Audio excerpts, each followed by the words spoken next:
Baiklah, perkenalkan, nama saya Yohanes. Saya mahasiswa Universitas Bernea Tarakan, Fakultas FKIP, jurusan Pendidikan Guru Sekolah Dasar.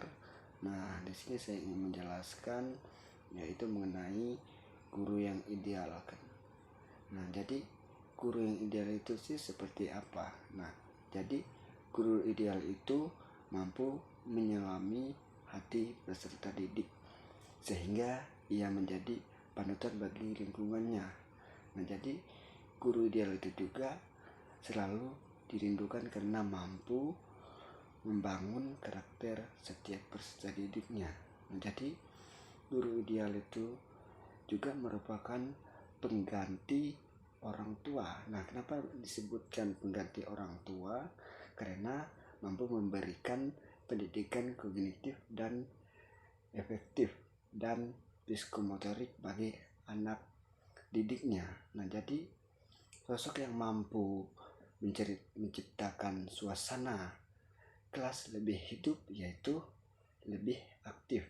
Nah, jadi menyenangkan itu adalah suatu yang bisa guru lakukan. Nah, jadi guru itu juga tidak akan pernah kehabisan cara untuk mentransferkan ilmunya menjadi pembelajaran nyata. Nah, jadi guru ideal itu juga sanggup menghipnotis peserta didiknya.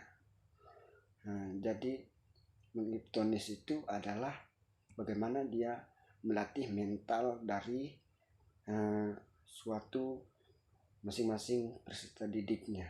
Nah, jadi dari yang semula muram, sedih, kurang semangat, dan malas menjadi ceria dan mampu mencapai keinginannya. Nah, jadi sosok guru yang seperti itulah yang dirindukan oleh peserta didik, karena sosok yang paham akan tanggung jawab siswa dan profesinya serta karakter setiap peserta didik. Nah, jadi guru ideal itu juga tidak cukup untuk sebatas bisa mengajar atau menjelaskan pembelajaran sehingga menjadi mudah dipahami.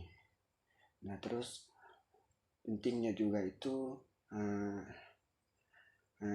untuk bisa terlalu sempit bila guru itu ideal diartikan kehilangan profesi dan pekerjaan. Nah, kenapa guru ideal itu memiliki ciri-ciri khas yang seperti apa dan bagaimana? Di sini saya menjelaskan lagi, yaitu yang pertama itu mampu menciptakan karakter pembelajaran yang mengenang di hati peserta didik. Nah, dengan demikian pembelajaran yang harus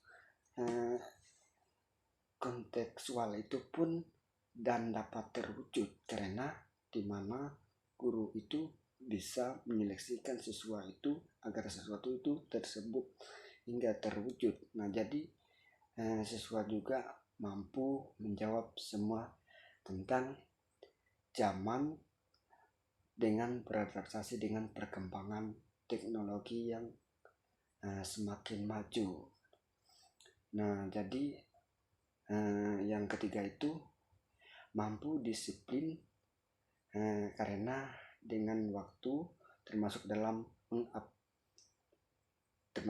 siswa juga mengaplikasikan ke pembelajarannya, bagaimana bisa dilakukan dan bagaimana bisa dicontohkan. Nah, terus yang keempat itu juga mampu mengendalikan emosi. Itu penting di dalam setiap proses pembelajaran sehingga tidak mengganggu proses mengajar kan.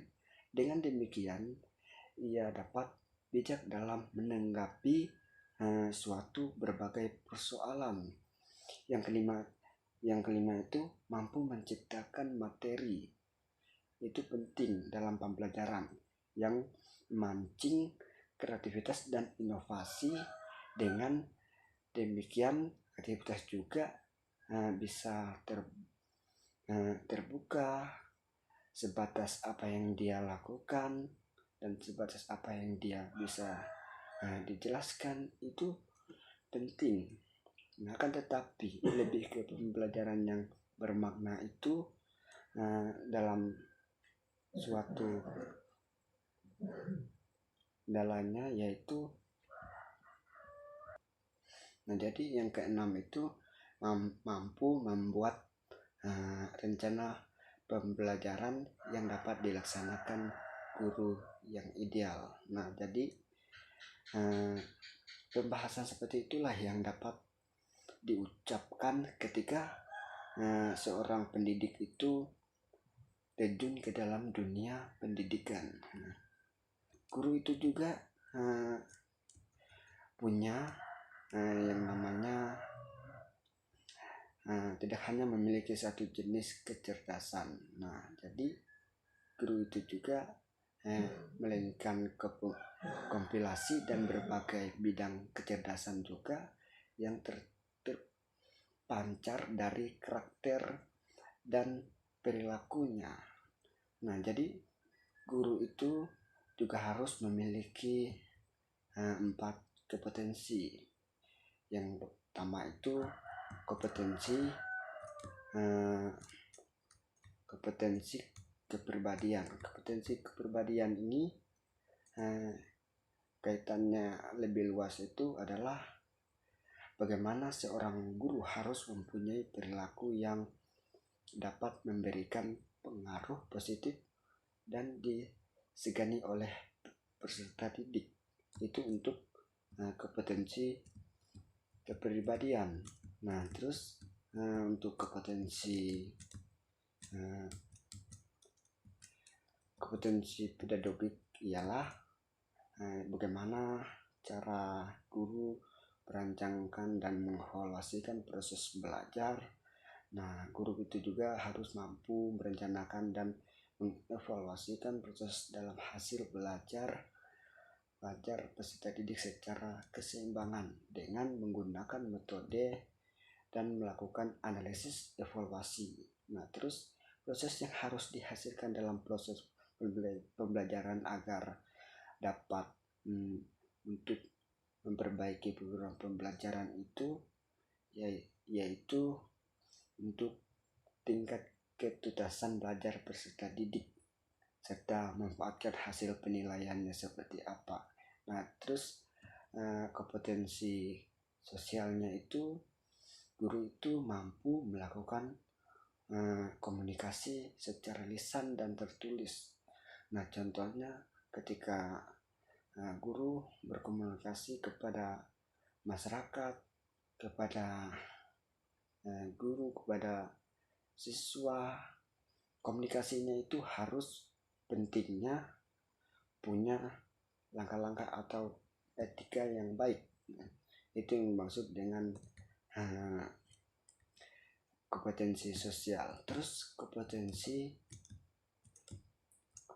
profesional. Nah, jadi kompetensi profesional ini yaitu bagaimana kompetensi profesional ini melakukan pengembangan materi pembelajaran dan bisa mengevaluasikan suatu proses pembelajarannya. Nah, itu yang bisa saya jelaskan.